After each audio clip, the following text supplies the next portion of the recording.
The too-good-to-be-true deal on the vintage Mustang turned out to be just that. It started with the ad.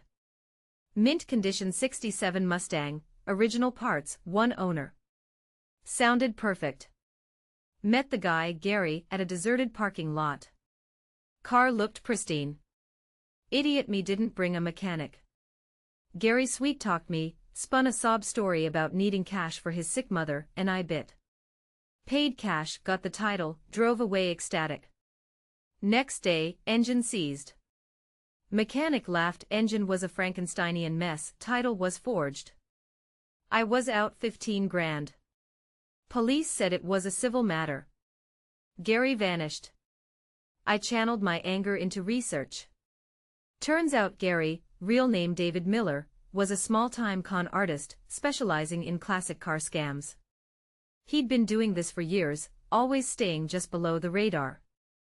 But I found something. He was planning a major score. A vintage car auction in Scottsdale in 6 months, showcasing a supposedly rare Shelby Cobra. The auction house, prestigious and meticulous, had already done their due diligence. They believed Miller's Cobra was legit, one of only a handful ever made. My revenge began. I became an expert on Shelby Cobras. Joined online forums, devoured books, consulted with restoration specialists. I learned everything about the serial numbers, the casting marks, the paint codes, the VIN locations. I discovered that Miller's rare Cobra had a subtle, almost imperceptible alteration to the frame near the firewall, a weld that didn't match factory specifications. He'd obviously swapped the VIN plate from a genuine Cobra onto a replica. The auction was the perfect stage. Miller was going to rake in millions. My weapon was knowledge.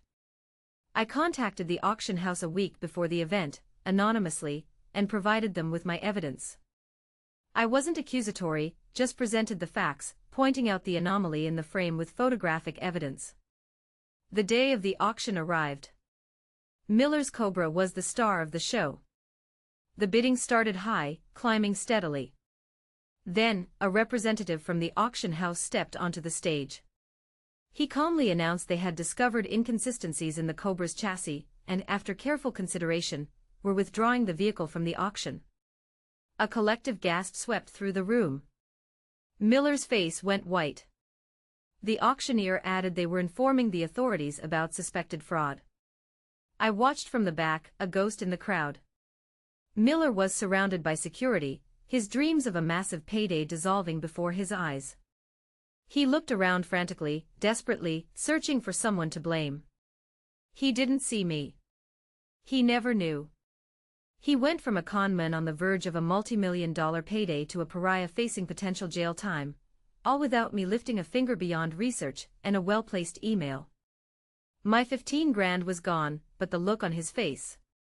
Priceless.